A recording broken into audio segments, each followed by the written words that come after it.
Bonjour à tous et à toutes, mercredi 17 octobre. Alors, c'est le retour, entre guillemets, des audios que j'appelle les audios économiques. Euh, Pourquoi le retour? Pour rappel, pour ceux qui n'ont pas suivi ou ne me connaissaient pas, etc. En 2008, j'ai commencé à faire des audios économiques euh, jusque à peu près 2012, 2013. Qui ont été interrompus et qui n'ont pas repris depuis parce qu'il n'y avait pas de raison de les reprendre, étant donné que la situation était dans une espèce de blocage, un blocage assez simple à comprendre, c'est-à-dire que tant que, tant que toutes les banques centrales du monde euh, déversaient à taux zéro de l'argent frais, fantôme, dans toutes les bourses, dans toutes les poches, il était inutile de se répéter car le jeu allait continuer encore et encore, c'est-à-dire avec tout qui monte, malgré n'importe quelle nouvelle. C'est-à-dire, s'il y a une bonne nouvelle, ça monte, il y a une mauvaise nouvelle, ça monte. Donc à un moment donné, on est dans un espèce de jeu truqué, vous voyez, où à chaque tir que vous faites vers le goal, ben, le gardien n'est pas là. Donc c'était inutile de commenter l'économie à cette époque-là. Alors avant de commencer, évidemment, il y a beaucoup de choses à dire, mais je vais synthétiser, on va y aller petit à petit. Euh, Avant de commencer, je voudrais faire une petite parenthèse importante pour vous dire la chose suivante. Contrairement à ce qu'on peut vous dire ou ce que vous pouvez lire, l'économie est une affaire très humaine, et ce n'est pas que des algorithmes et des chiffres et des graphiques. Mais, et là je vais dissiper le malentendu dès le début, moi je suis un observateur du monde, de l'économie, des peuples, de la géopolitique, etc. Je ne suis pas ce qu'on appelle un trader, c'est-à-dire je ne suis pas quelqu'un qui vit, vit au quotidien de nouvelles économiques et joue sur les plus et les moins pour engranger des bénéfices. Ces gens-là sont dans un autre monde. Ces gens-là, en fait, ne sont absolument pas intéressés par les fondamentaux, ne sont pas intéressés par les mouvements de fond, les mouvements lourds. Ils sont uniquement là pour dire peut-être que le monde s'écroule en 2022. Moi, en attendant, je m'en mets plein les poches. Comme ça, je peux acheter mes whisky, mes prostituées, ma drogue. Et puis, on va tous mourir un jour, donc ça m'intéresse pas. Ce que je veux, c'est faire des bénéfices aujourd'hui, demain. Et donc, les nouvelles à plus long terme n'ont pas grand intérêt pour moi. Et ces gens-là, en fait, sont dans des graphiques qui sont calés sur une minute. Ils jouent sur des petits mouvements. Et c'est tout à fait une autre dimension. Et c'est pas du tout le but de ces audios, donc les traders n'ont aucun intérêt à écouter ce que je vais raconter. Moi, je suis en fait pour des mouvements, je suis pour l'analyse des mouvements à long terme qui impliquent des changements de vie, des changements de société, euh, et qui, et ça c'est important, et je vais l'expliquer après, peuvent parfois être, peuvent parfois sembler être faux parce que à moyen terme, ils sont parasités par des mouvements parasites, tels que le déversement d'argent fantôme de la part des banques centrales, qui jettent un écran de fumée sur la réalité pour gagner du temps. Donc évidemment, c'est très important de comprendre ça dès le départ, parce que beaucoup de gens pensent que quand on analyse les choses, on fait une analyse sur l'instant présent et que ça aura un effet immédiat. Après, nous devons tous faire un examen de conscience, notamment moi, dans le sens que en 2008, je voudrais rappeler les faits, c'est important. En 2008, j'ai alerté euh, mes auditeurs, donc c'est il y a 10 ans, pour leur dire qu'il fallait convertir au plus vite leurs économies en or et en argent. Je parle de métaux, pas d'autre chose. Et à cette époque-là, l'or était à 18 000 euros le kilo. Et 3 ans plus tard, l'or a touché les 40 000 euros le kilo. Quant à l'argent, on était à 9 ou 10 dollars la once, donc les 31 grammes. on s'est retrouvé à 50 dollars la once à ce moment-là.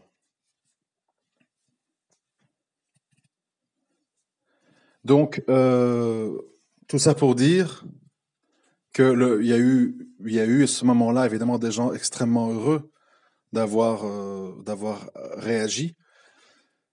Et après, de août 2011 jusqu'à aujourd'hui, c'est quand même 7 ans, c'est long, 7 ans, il y a eu un tassement qui fait qu'aujourd'hui, nous avons l'or à plus ou moins 34-35 000 euros le kilo et l'argent à 14-15 dollars la once, 31 grammes environ. Pourquoi? Parce que le marché, les bourses, etc., sont parasités par plein de choses. Je vais rapidement expliquer pour comprendre. D'abord, vous avez ce que je vous ai raconté plus tôt, le déversement continuel pendant des années, d'une manière ininterrompue aux quatre coins du globe, d'argent fantôme à du 0%. C'est normal. Si je vous remplis votre voiture sans cesse, je remplis le réservoir sans cesse d'essence, et que je ne vous demande pas d'argent pour ça, vous allez rouler, vous ferez le tour du monde. Même si vous avez une vieille de chevaux, vous allez rouler, vous allez la réparer, et vous roulez, parce que le fuel coule à flot, et il n'y a pas besoin d'investir, quoi. Il suffit de se servir. Ça, c'était une première chose. Alors, ensuite, on a eu... voilà, ensuite, parce que beaucoup d'idées me traversent l'esprit, ensuite, en fait, je voudrais expliquer un concept qui est très important et que beaucoup de monde n'y pense pas. Je ne dis pas qu'il faut s'y connaître en économie, mais n'y pense pas tout simplement. C'est que les valeurs des choses qui vous entourent, voiture, or, billets de banque, diamants, etc., c'est la valeur de ces objets dépend de la valeur qu'on leur donne. Vous comprenez? Et le problème auquel on fait face aujourd'hui, c'est qu'il y a eu tellement d'argent déversé, de l'argent à bas prix, puisqu'on était proche de 0%, que toute une série de secteurs sont rentrés dans des phases de bulles. Je pense au marché des voitures anciennes, je pense au marché des vins, je pense au marché des œuvres d'art, et je pense également au marché des crypto-monnaies. Je vous rappelle que quand le Bitcoin était à 100, 200 dollars, tout le monde disait quelle folie, c'est ridicule. Et puis on s'est retrouvé en janvier cette année-ci à 20 000 dollars le Bitcoin. En ce moment, nous sommes à 6 300, 6 400. Donc en fait, on voit que tous les marchés sont dérégulés, tous les marchés sont rentrés dans une espèce d'irrationalité, et les gens ne savent plus très bien en fait qu'est-ce qui vaut quoi. Alors vous savez, on entend beaucoup de gens dire oui, mais le plus rassurant finalement, c'est quand même les maisons. Ça, c'est des gens qui ne savent pas vraiment de quoi ils parlent. Vous savez qu'à l'heure où je vous parle, un petit studio miteux avec des champignons et de l'eau qui s'infiltre à Paris ou à Londres vaut 2 ou 3 fois plus cher qu'une belle grande villa dans un village de Calabre ou de Sicile. Nous avons affaire à des maisons, à des lieux de vie. Nous avons affaire à ce qu'on appelle à de l'immobilier. Mais comme vous pouvez le constater, vous ne payez pas le bien immobilier en lui-même. Vous payez le droit de vivre dans l'endroit où vous voulez être, et cet endroit est plus ou moins cher en fonction du nombre de gens qui veulent y vivre. Tout le monde veut vivre à Hong Kong, à Singapour, à Séoul, à Londres, à Paris, à New York. Donc, le moindre trou à rat a une valeur folle. Et, à contrario, pas grand monde cherche à vivre au fin fond des Pouilles, de la Calabre, de Sicile, dans les villages de l'Espagne du Sud, dans la campagne portugaise, etc. Donc, ceci signifie quoi? Ça signifie que la valeur d'une maison dépend de toute une série de facteurs. Le désir des gens d'y vivre, les catastrophes climatiques auxquelles elle peut être exposée, le voisinage. Si vous achetez aujourd'hui un appartement 300 000 euros dans un endroit milieu de gamme et qu'après-demain, le gouvernement décide d'installer des Roms, des migrants, etc. tout autour, vous vous retrouvez avec un appartement invendable. A contrario, vous pouvez acheter un appartement très bon marché dans un endroit miteux, mal entretenu, etc. Et le gouvernement décide de reclasser cet endroit et d'en faire un endroit de luxe, entre guillemets, et boum, votre bien monte de valeur. Tout ça pour vous dire que l'immobilier, qui paraît beaucoup plus stable et sage que le reste, c'est vrai dans certains cas, mais loin d'être toujours. Sans parler des frais récurrents qu'il faut investir dans un endroit quand c'est le sien. C'est-à-dire qu'il faut investir dans les taxes locales, les taxes d'habitation, les réparations, l'entretien, les assurances, les réparations de chaudières, de systèmes de plomberie, etc., etc. Tout ceci rentre dans l'équation. Plus un facteur que j'ai toujours mis en avant, c'est le fait que nous sommes dans un monde de mobilité, nous sommes dans un monde où il faut être réactif. Et quand on achète, on a tendance à vouloir travailler et rester dans la zone où on vit. Même si une magnifique opportunité se présente à l'autre bout du pays, quand on a acheté, c'est délicat. Il faut changer d'endroit, enlever les enfants d'école, mettre la maison en vente. C'est lourd, c'est lent. Et on n'est pas du tout sûr de pouvoir vendre sa maison rapidement. Ceci étant dit, c'était une petite parenthèse. Ceci étant dit, si on revient maintenant à ce qui nous occupe, c'est-à-dire l'économie actuellement.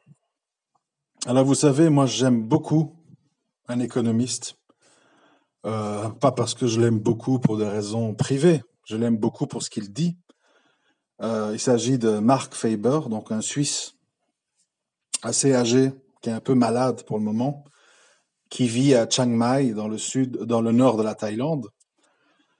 Et je l'aime beaucoup, pourquoi? Parce qu'en fait, c'est un économiste qui a des connaissances approfondies dans l'histoire. Et c'est très important parce qu'il a des références pour voir les erreurs qu'on répète et les conséquences de ces erreurs. Et lui, un petit peu comme moi, puisque je me fais l'écho un peu de ce qu'il dit, de ce que je juge correct et de mes lectures ailleurs. D'ailleurs, je ne me réfère pas qu'à lui, mais je pense que lui, pour moi, est une espèce de référence, même s'il a un côté un petit peu excentrique, comique. Et il fait partie, pour moi, des gens très avisés, avec des jugements très profonds à très long terme. Et tout simplement, selon lui, tout ce jeu dans lequel nous sommes ne peut que mal se terminer. Ne peut que mal se terminer. Pourquoi? Parce que justement, il relie l'économie avec la politique, avec la géopolitique, avec l'histoire et avec les mouvements populaires. Et à force de gérer les sociétés comme on les gère en ce moment, qu'est-ce qu'on voit? C'est qu'un peu partout, il y a des dirigeants de tendance extrême droite, on va dire, qui arrivent au pouvoir. Pour la bonne et simple raison, et il en parle, mais beaucoup d'autres aussi, pour la bonne et simple raison, c'est que les mentalités ont changé. C'est-à-dire qu'à l'époque, les ouvriers, ils avaient un syndicat, c'était la lutte des classes contre les patrons, on se mobilisait, on faisait des grèves, etc., etc. Et donc, ces gens-là votaient et avaient une mentalité de gauche et d'extrême gauche. Et ces gens galéraient, vivaient dans des endroits, dans des maisons ouvrières, très pauvres, et avaient une vie difficile. Aujourd'hui, nous avons la classe moyenne qui vit dans un pavillon, monsieur et madame travaillent, chacun a sa voiture, une machine à laver, un écran LED, des abonnements à Netflix et compagnie. Et ces gens, malgré tout ça, ils ont peur. Ils ont peur et ils votent extrême droite. Ou droite, mais la droite, pour exister, est obligée d'adopter un discours d'extrême droite. On le voit en France.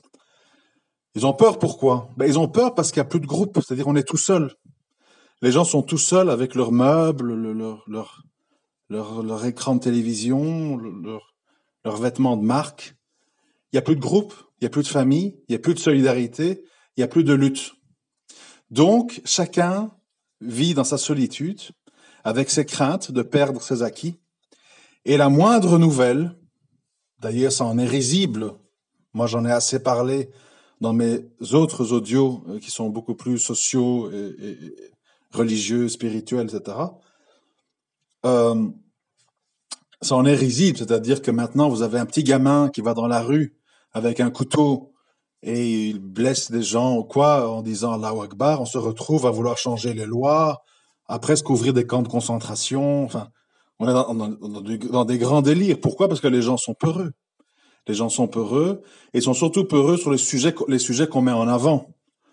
Les gens ne sont pas peureux par rapport aux particules fines, par rapport à l'alcoolisme, par rapport à la malbouffe, par rapport aux OGM, par rapport à toute une série de choses, mais ils sont peureux sur la violence, l'immigration, le terrorisme, l'islam, etc.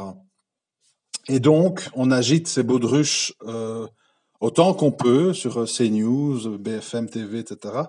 Parce que on veut jouer sur les peurs qu'on a choisies, bien entendu, pas sur les vraies peurs, c'est-à-dire le déversement de milliards d'argent fantômes et ses conséquences, les particules fines, la malbouffe, etc., etc. Ça, on fait des petits débats, puis on dit oui, bon, ça va changer, on va prendre des mesures, on va mettre des labels.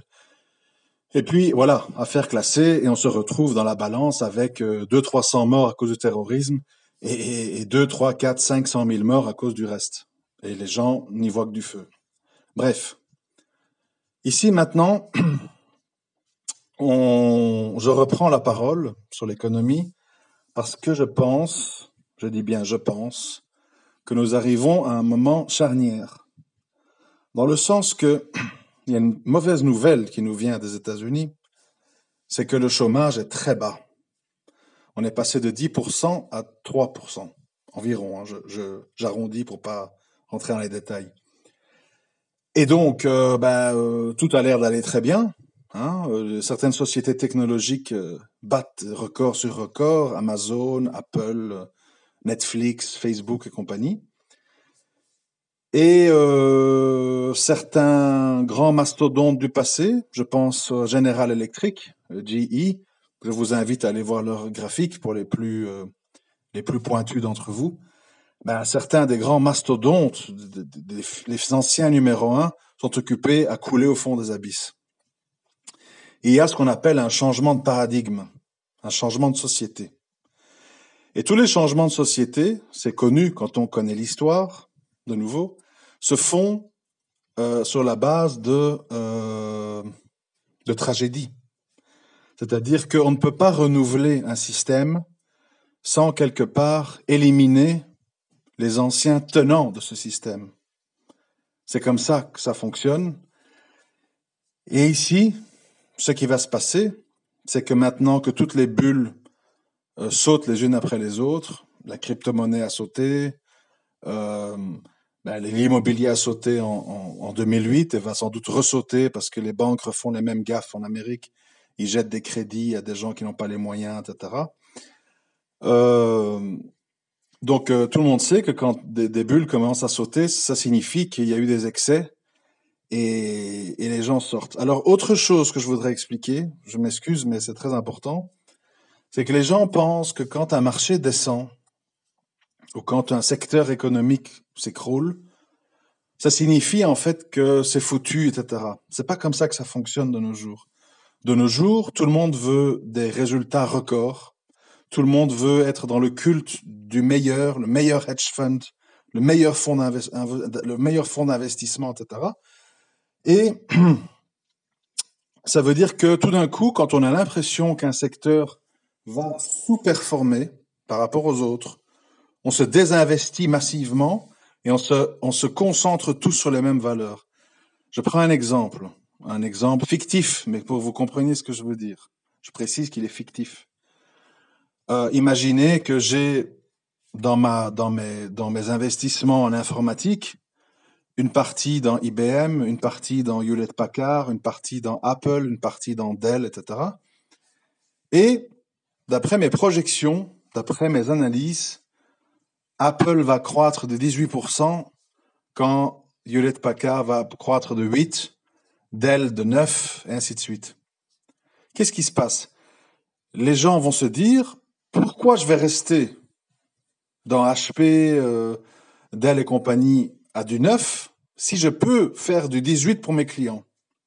Et donc, tout le monde, personne n'ose aller à contre-courant, sinon il va avoir des mauvais résultats. Donc, tout le monde se désinvestit de très bonnes sociétés parce qu'elles vont moins bien performer qu'une société. Et tout le monde achète du Apple. Et c'est comme ça qu'on en vient à ce qu'on vit aujourd'hui, c'est-à-dire que certaines valeurs, Google, Facebook, Apple et d'autres, sont en fait gonflées à bloc, ont des valeurs complètement outrancières. C'est parce que personne n'ose se diriger vers le numéro 2 ou le numéro 3. Tout le monde veut le numéro 1. Et donc, on surpaye le droit d'avoir du numéro 1. C'est ça la nature humaine. La nature humaine ne veut pas réussir ou prospérer calmement, gentiment. Les gens veulent écraser la concurrence, être numéro 1. Et si pour ça, il faut surpayer, on le fait. Si vous voulez une comparaison amusante, c'est un peu comme si vous avez, dans une société où on achète des femmes, où on les paye avec des dots ou je ne sais quoi, c'est un petit peu comme si vous avez une femme qui est jugée très belle et 3 autres belles, mais avec d'autres qualités en plus, je ne sais pas, gentilles, etc. Et qu'on dise, ben voilà, la dot de la très belle, c'est 100 000 euros, et la dot des 3 autres, c'est 25 000. Comme quand tout le monde veut la très belle, les gens vont dire, moi je paye 110 000, et moi 120, non, moi 130. Et la valeur des belles tombe de 25 à 5, et la valeur de la très belle passe de 100 à 200, par exemple. Et c'est ça qui se passe aujourd'hui, c'est-à-dire que tout le monde surpaye pour les mêmes choses, parce que personne ose se dire, je veux prendre un cheval un peu moins performant. Nous devons toujours être les meilleurs. Bref, ceci amène à la situation actuelle, c'est-à-dire qu'on est dans des marchés et dans des secteurs du marché qui sont gonflés à bloc, et d'autres secteurs qui sont détestés, abandonnés, méprisés. Par exemple, si on s'arrête à ce qui m'intéresse, moi, c'est-à-dire le secteur des métaux précieux, etc., vous avez le platine, le métal platine, qui est revenu à des prix de début des années 2000. Vous imaginez? Donc ça veut dire, durant les 15 dernières années, on a extrait des tonnes et des tonnes et des tonnes et des tonnes de platine, et on revient au même prix, alors qu'il est beaucoup plus difficile à extraire, parce que maintenant il est plus profond, on en trouve avec des moins hautes concentrations, etc. Même chose pour l'argent. Le ratio or-argent est plus ou moins à 75-80, c'est-à-dire qu'une once d'or vaut environ 75-80 onces d'argent, alors que historiquement c'est 16. Donc il y a des grands déséquilibres dans le marché parce qu'il y a des concentrations de ce que je viens de vous expliquer. Les gens se concentrent. C'est-à-dire quand on parle des métaux précieux, les gens veulent de l'or, les gens veulent du palladium et d'autres. Et pour le moment, ils veulent moins d'argent et de platine. Pourquoi? Parce qu'on veut être avec celui qu'on pense être le mieux placé. Et donc, on sous-paye les uns et on surpaye les autres. Je sais que c'est un peu confus, mais j'essaie d'expliquer en peu de minutes des choses qui prennent des heures. Ceci étant dit, on n'est pas là pour changer le cours des choses. On n'a pas les moyens, on n'a pas les possibilités. Donc, on essaye d'observer et de comprendre. Maintenant, on est arrivé à un point, et vous allez comprendre pourquoi je dis que c'est le moment. Nous sommes arrivés à un point, dans le cas de l'argent métal, où l'extraire du sol coûte plus cher que le vendre. Ça signifie que beaucoup de sociétés abandonnent des mines, enlèvent tous les équipements, et vous savez, préparer une mine à l'ouvrir, ça prend 24 à 36 mois. Ça demande toute une organisation qui nous dépasse complètement. Nous, on pense que, ah ben voilà, le prix de l'argent remonte, on revient avec les tractopelles et on y va. Non, non. Il faut 24 à 36 mois pour réactiver une mine. Il faut demander des permis. Enfin, c'était quelque chose d'affolant. Donc, en ce moment, plein de sociétés abandonnent des mines, gardent leurs mines les plus rentables, c'est-à-dire les mines où c'est le moins cher à extraire, revendent leurs mines de deuxième catégorie à d'autres acteurs, etc., etc. Et donc, plus le prix de l'argent, je dis l'argent, ça peut être autre chose, mais je m'intéresse à l'argent, plus le prix de l'argent reste bas longtemps, plus on va se retrouver tout d'un coup devant une pénurie. Une pénurie parce que tout simplement, quand il y aura une demande forte pour ce métal, ils pourront tout simplement pas l'offrir. C'est un petit peu comme si j'ai un stock de parfums chez moi et je n'en vends pas ou très peu. Ben, le stock, il est là. Si quelqu'un arrive et me dit, je veux 40 bouteilles, je dis, OK, pas de souci. Voilà.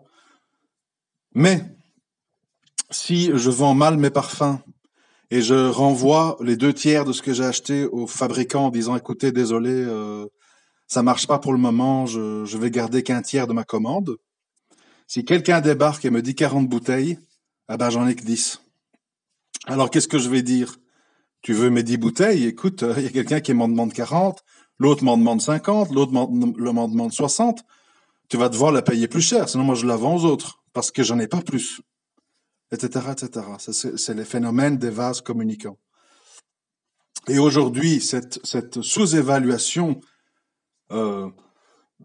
très exagérée de l'argent va mener à une pénurie, parce que même si toutes les mines d'argent étaient en fonctionnement, il y a de toute façon, on arrive au bout d'un cycle. Je pense que les dernières analyses disent qu'entre 2022 et 2030, il n'y aura pratiquement plus d'argent facilement accessible, autre que des gisements très profonds qui demanderaient que des prix et des investissements monstrueux pour l'extraire. Donc, on est vraiment à un tournant, c'est-à-dire à un moment où ça va te coûter une fortune de pouvoir avoir accès à de l'argent.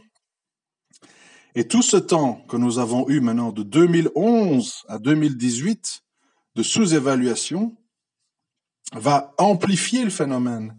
Et si vous rajoutez à ça crise boursière, descente des prix, panique, etc., vous imaginez l'équation dans laquelle on se trouve. Alors, vous savez, les gens qui vivent du trading, de la bourse, qui doivent attirer des capitaux, donc qui doivent rassurer les gens et tout, ils vont toujours vous dire c'est des fous, mais non, le système a des solutions, ça va aller, etc. Mais ces gens, à nouveau, n'ont pas des connaissances historiques. On voit que c'est arrivé au Zimbabwe, c'est arrivé au Venezuela, c'est arrivé en Argentine, récemment en Turquie. En Turquie, c'est quand même pas un pays sous-développé, hein. En Turquie, une livre turque se payait, excusez-moi, 1 euro se payait 2 livres turcs. Maintenant, pour ce même euro, il faut sortir 7 livres turcs. En 7 ans, vous imaginez? Donc quelqu'un, ce que je veux dire, pour être concret, quelqu'un qui avait sous son matelas 1000 livres turcs pouvait avoir 500 euros il y a 7 ans. Si cette personne a toujours ces 1000 livres turcs sous son matelas, aujourd'hui, il a 150 euros, plus 500.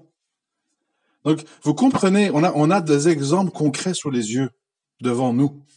Aujourd'hui, au Venezuela, pour aller acheter un pain, il faut venir avec comment on appelle, une brouette d'argent. Une brouette. Pourquoi? Parce que, voilà, c'est le jeu de la confiance, plus confiance, etc. Et donc maintenant, j'avais oublié. Maintenant, on a en Amérique l'économie qui tourne à plein rendement, le chômage qui est très bas, et donc la Banque centrale va monter les taux. Elle les monte de plus en plus.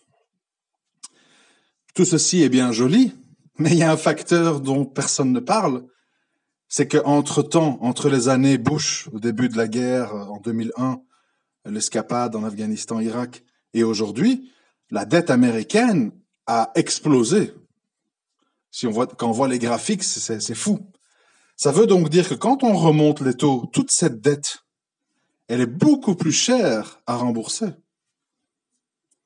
Et donc, on se retrouve dans une espèce d'impasse, c'est-à-dire s'ils ne montent pas les taux, eh bien, il y aura de l'inflation des prix parce que les gens se retrouvent avec plein d'argent dans leur poche et commencent à surpayer plein de choses, Bitcoin, maison, etc. Et si on monte les taux, eh ben, on calme la montée des prix et l'inflation, mais on amplifie l'effet dévastateur des remboursements de la dette. Donc, maintenant, on est arrivé au point où, beaucoup plus en Amérique qu'en Europe, parce qu'en Europe, on est encore coincé dans des taux bas. L'Italie peut faire tout péter. Enfin, si jamais on monte les taux, l'Italie fait exploser la zone euro, donc on est coincé. C'est pour ça que l'euro, d'ailleurs, ne se renforce pas ou plus face au dollar. Mais le dollar se renforce et est appelé à se renforcer parce que lui, son économie va bien. Parce que, voilà, avec tout ce qui s'est passé, je viens d'expliquer. Et pourquoi Trump a dit The Fed is going crazy. La Banque fédérale est occupée à devenir folle. Parce qu'il sait ça, il a peur. Il a peur que si on remonte les taux parce que le chômage est OK et tous les indicateurs sont au vert, on se retrouve avec une dette impayable et une capacité à emprunter diminuée. Donc, on est à un moment charnière et il y aura des morts sur la route. Il y aura des sacrifiés. Et comme ça arrive à chaque fois, quand les choses tournent au noir, quand les choses tournent mal, les gens, par habitude systématique, se cachent dans ce qui les sécurise, c'est-à-dire l'or, et par effet de ricochet, l'argent.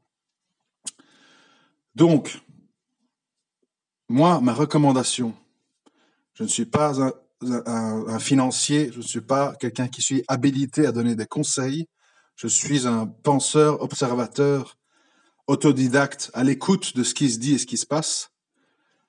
Je pense qu'en ce moment, il serait avisé de commencer à accumuler tout doucement, gentiment, tout ce qui est relié au monde de l'or et de l'argent sous forme de pièces, lingots, lingotins, participation dans des mines d'or, mines d'argent, etc. On y reviendra, mais je pense que les 10 ans qui se sont passés après mon premier avertissement, nous sommes à nouveau tout doucement dans le même genre de situation.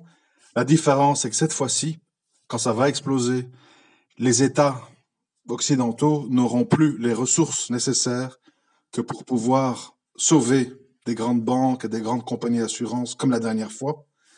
Et sans doute qu'on rentrera dans ce qu'on appelle terra incognita, c'est-à-dire terrain inconnu, et il se passera des choses inattendues où il y aura des sacrifiés, sans nul doute. Alors certains trouvent refuge dans le Bitcoin, certains trouvent refuge dans l'or, certains trouvent refuge dans l'immobilier, certains trouvent refuge dans les monnaies papier, à chacun de voir. Mais en tout cas, on est à un moment où les tensions se durcissent au niveau géopolitique, au niveau économique, au niveau civilisationnel, puisqu'on a l'avènement de tous ces partis, ce qu'on appelle populistes.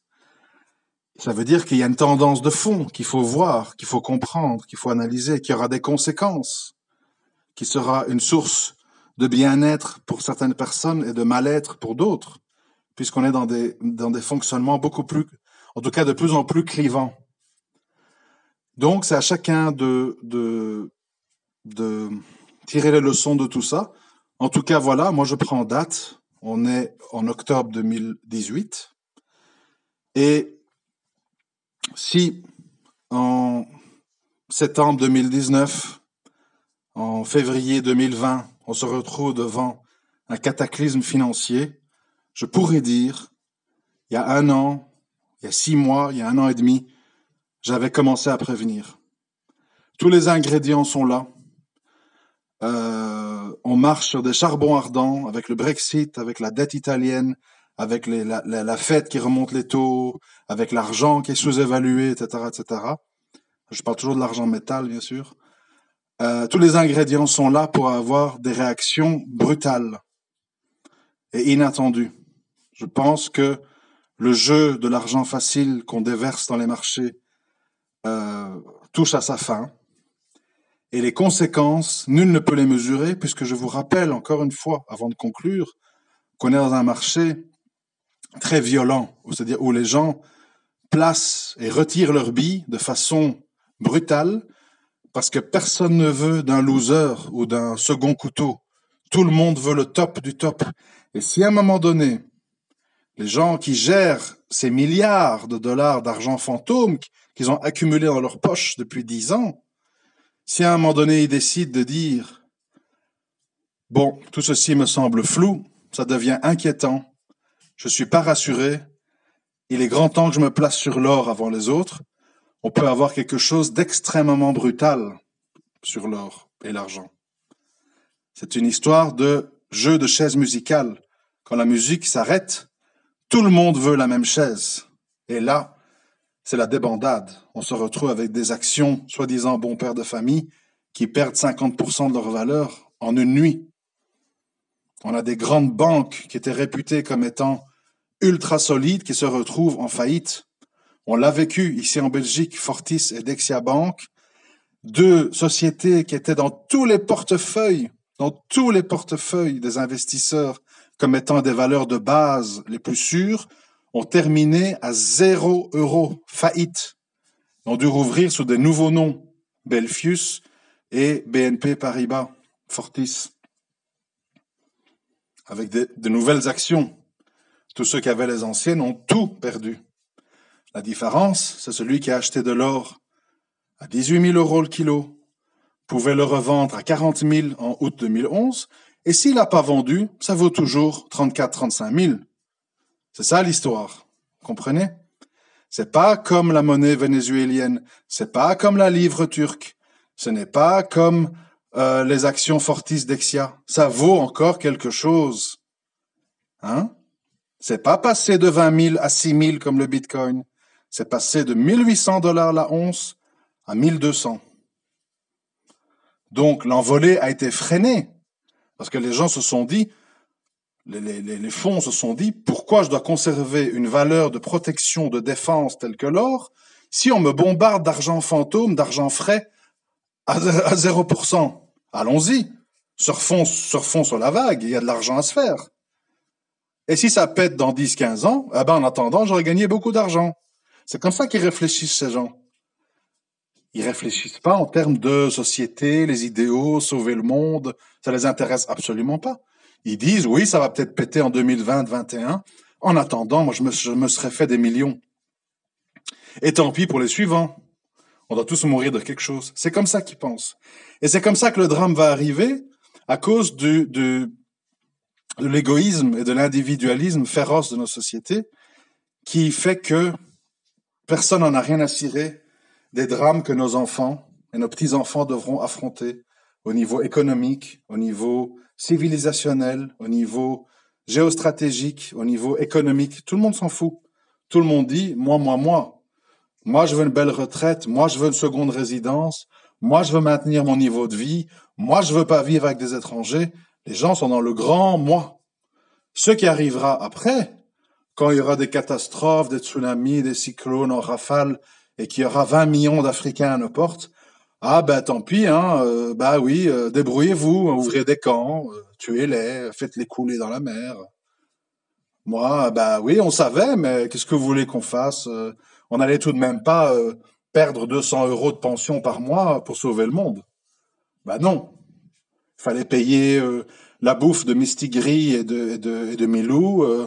Fallait aller acheter le Beaujolais nouveau. Et il fallait aller avoir des massages dans un riad à Marrakech avec la gentille petite Fatima qui nous servait des cocktails. On n'allait quand même pas renoncer à ça pour sauver le monde. Comprenez dans quoi on est. Mais vous, il ne vous appartient qu'à vous d'essayer de sauver ce qui peut être sauvé. Si vous ne faites rien, vous croisez les bras et vous mettez la tête sous terre en disant on verra bien, le système nous sauvera, etc. On va vous rire au nez, comme on a ri au nez. Ici en Belgique, on a ri au nez aux actionnaires de Fortis Dexia, on leur a ri au nez. Ah ben, pas de chance, hein. Vous saviez qu'il y avait des risques, hein. Vous savez bien qu'on peut tout perdre quand on achète des actions. Ah, la monnaie, ah bah ouais, écoutez, voilà. Qu'est-ce qui se passe en Turquie? Vous voyez des révolutions? Vous voyez des guerres civiles? Ah bah non, ben, t'es, t'es, t'es 500, tes 1000 livres ne valent plus que 150 euros. C'était 500 avant. Ben, faut acheter local, hein, faut pas acheter des produits étrangers. Voilà, après, ça sert à rien de pleurer. Mais ce que je vous demande de faire, c'est de comparer. Comparer. Alors, je vais conclure là-dessus parce que c'est quelque chose qu'on entend souvent. Il y a des gens qui vous disent, ouais, mais regarde le graphique à long terme du Dow Jones américain, du Nasdaq, du SP 500, etc. Ça a battu tous les autres secteurs d'investissement historiquement. Ça a battu pourquoi? Si vous analysez bien le graphique. Parce que depuis l'époque Clinton, environ, c'est-à-dire 1992, 13, quelque chose comme ça, donc ça fait 25 ans maintenant, les indices ont explosé à la hausse parce qu'on est rentré de plein pied dans cette espèce d'argent facile, dans l'usure, dans la glorification du crédit, etc. Et donc on se retrouve évidemment avec des indices qui sont très très pointés vers les hauts à cause de tout ça. C'est exactement comme l'histoire de Lance Armstrong dans le cyclisme. Le gars, il a un cancer, il se fait opérer, il est à moitié mort, etc. Et puis, il gagne 7 Tours de France. On dit, ouais, mais regarde, il a gagné 7 fois, hein, quoi? Tu crois que ça suffit de prendre des produits pour escalader le Mont Ventoux plus vite que les autres? Faut être un grand athlète, machin? Bah, oui et non.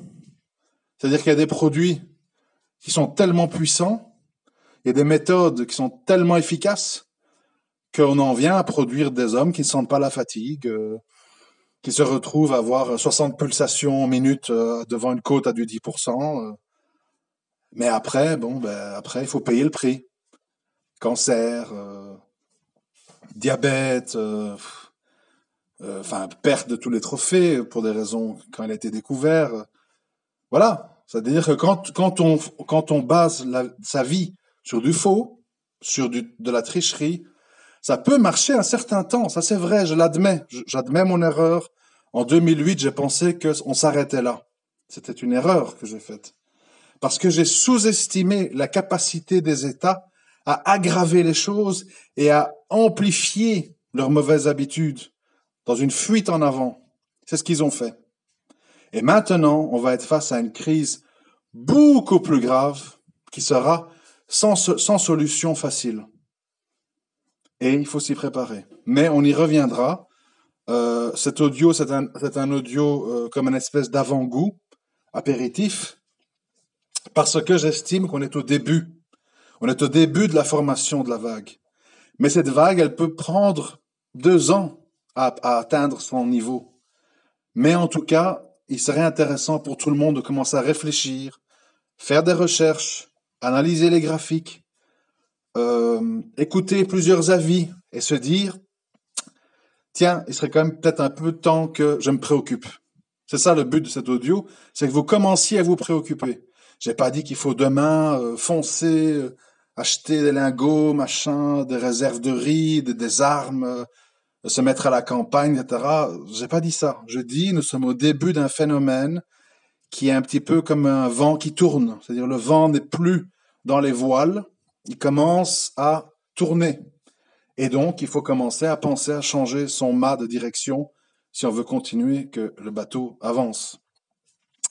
On y reviendra. C'est un espèce d'analyse un peu brute du moment, mais on va rentrer dans les détails et dans des questions plus pointues petit à petit. Il faut un petit peu le temps que je remette sur pied un blog, un site internet, etc., etc. Mais en tout cas, voilà, je prends date. Nous sommes mi-octobre 2018. Et s'il arrive quelque chose, moi, au moins, j'aurai la conscience tranquille que j'aurai averti, comme je l'ai fait en octobre 2008, avant la grande montée de l'or et l'argent qui nous ont menés au prix que je vous ai dit tout à l'heure. Je vous remercie de m'avoir écouté. À très bientôt.